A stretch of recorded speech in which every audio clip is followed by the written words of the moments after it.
ایک مرتبہ حضرت ابراہیم بن ادھم رحمہ اللہ کے والد حضرت ادھم رحمہ اللہ کا بخارا کے باغات کی طرف سے گزر ہوا۔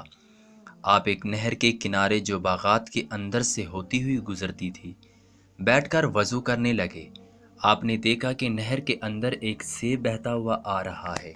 خیال کیا کہ اس کے کھا لینے میں کوئی مذائقہ نہیں، چنانچہ سیب اٹھا کر کھا لیا۔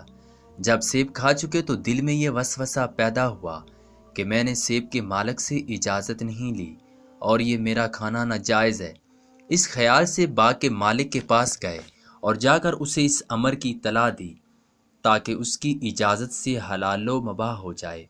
چنانچہ باغ کے دروازے پر دستک دی جہاں سے یہ سیب آیا تھا۔ آواز سن کر ایک لڑکی باہر آئی۔ آپ نے اس سے کہا کہ میں باغ کے مالک سے ملنا چاہتا ہوں، اسے بھیج دیجیے۔ اس نے عرض کیا کہ وہ عورت ہے۔ آپ نے فرمایا کہ اچھا، اس سے پوچھو کہ میں خود حاضر ہو جاؤں۔ چنانچہ اجازت مل گئی اور آپ اس خاتون کے پاس تشریف لے گئے اور سارا واقعہ اس کو سنایا۔ خاتون نے جواب دیا کہ باغ کا نصف حصہ میرا ہے اور نصف حصہ سلطان کا ہے۔ میں نے اپنے حصے کا سیب معاف کر دیا اور سلطان یہاں نہیں ہیں، بلغ تشریف لے گئے ہیں جو بخارا سے 10 دن کی مسافت پر ہے۔ چنانچہ اس نے اپنا سیب کا نصف حصہ تو آپ کو معاف کر دیا، اب باقی رہا دوسرا نصف حصہ۔ اب اسے معاف کروانے کے لیے بلغ تشریف لے گئے۔ جب وہاں پہنچے تو بادشاہ کی سواری جلوس کے ساتھ جا رہی تھی۔ اسی حالت میں آپ نے سارے واقعہ کی بادشاہ کو خبر کر دی اور نصف حصہ سیب کے معاف کرانے پر طالب ہوئے۔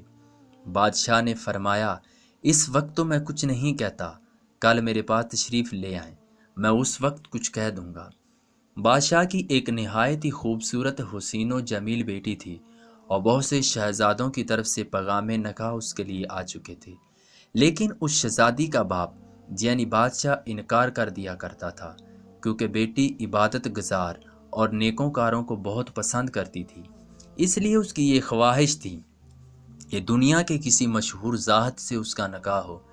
جب بادشاہ محل میں واپس آیا تو اپنی لڑکی سے ادھم رحمہ اللہ کا سارا واقعہ بیان کیا اور کہا کہ میں نے ایسا شخص نہیں دیکھا کہ صرف نصف سیب حلال کرانے کے لیے بخارا سے یہاں بلغ آیا ہے۔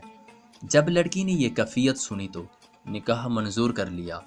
چنانچہ حضرت ادھم رحمہ اللہ علیہ دوسرے دن بادشاہ کے پاس آیا تو بادشاہ نے ان سے کہا کہ جب تک آپ میری بیٹی کے ساتھ نکاح نہیں کریں گے آپ کو نصف سیب معاف نہیں کروں گا۔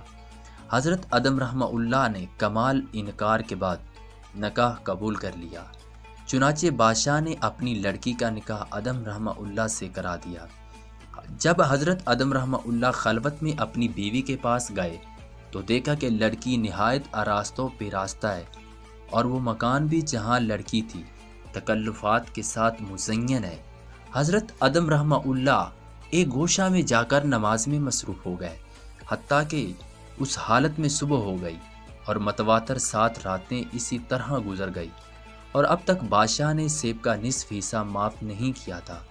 آپ نے بادشاہ کو یاد دہانی کرانے کے لیے یہ کہا کہ اب وہ حصہ معاف فرما دیجیے۔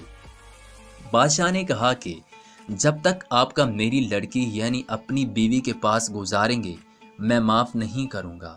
آخرکار شب ہوئی اور حضرت ادم بیوی کے ساتھ رات گزارنے پر مجبور ہوئے۔ اس کے بعد آپ نے طہارت حاصل کر کے نماز پڑھی، ایک چیخ ماری اور مسلح پر گر پڑے۔ لوگوں نے دیکھا تو حضرت ادم انتقال کر چکے تھے۔ بعد ازاں اس لڑکی کے بدن سے ادم کا ایک لڑکا پیدا ہوا اور وہ ابراہیم بن ادم تھا، چونکہ حضرت ابراہیم کے نانا بادشاہ کے پاس کوئی لڑکا نہ تھا۔ اسی وجہ سے بادشاہ کے بعد سلطنت حضرت ابراہیم رحمہ اللہ بن ادم رحمہ اللہ کو ملی۔ آپ رحمہ اللہ کی سلطنت چھوڑنے کا واقعہ مشہور ہے اور اس کی اصل بھی یہی ہے۔ حضرت جنید بغدادی رحمہ اللہ ایک دن مسجد میں بیٹھے تھے کہ ایک شخص نے ان سے کہا، حضرت آپ کا واعظ صرف شہر میں کام کرتا ہے یا اس کے اثرات جنگل میں بھی ہوتے ہیں؟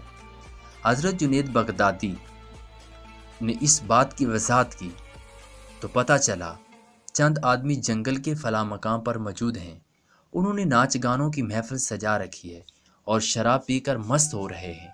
حضرت جنید بغدادی رحمہ اللہ یہ سن کر منہ لپیٹ کر جنگل کی طرف چل دیے۔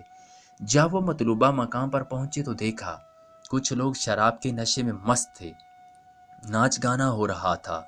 وہ لوگ حضرت جنید بغدادی رحمہ اللہ کو دیکھ کر بھاگنے لگے تو آپ نے فرمایا، بھاگو مت، میں بھی تمہاری طرح پینے والا ہوں، میرے لیے بھی شراب لاؤ۔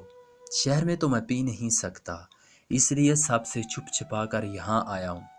حضرت جنید بغدادی رحمہ اللہ کی بات سن کر وہ لوگ رک گئے۔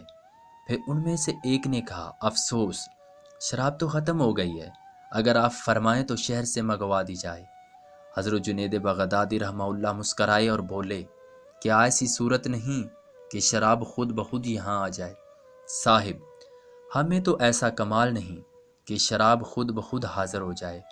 ان میں سے ایک نے کہا، کیا میں تمہیں وہ بات سکھا دوں کہ شراب خود بخود یہاں آ جایا کرے اور تم اس کا مزہ لو؟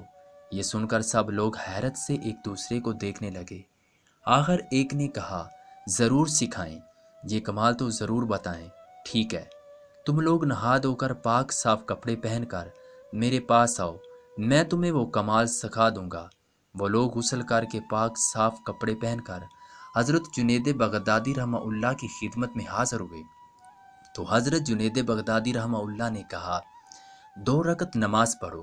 جب وہ نماز میں مشغول ہو گئے تو حضرت جنید بغدادی رحمہ اللہ نے دعا کے لیے ہاتھ اٹھا لیے، اے اللہ، میرا تو اتنا ہی کام تھا، میں نے انہیں تیرے سامنے کھڑا کر دیا ہے، اب تجھے اختیار ہے، انہیں ہدایت دے دے یا گمراہی میں رکھ۔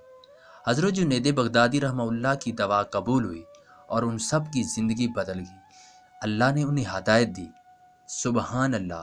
مزید اچھی ویڈیوز دیکھنے کے لیے ہمارے یوٹیوب چینل کو سبسکرائب کریں، بیل آئیکن پر کلک کریں تاکہ آنے والی نیو ویڈیوز آپ تک پہنچ سکیں۔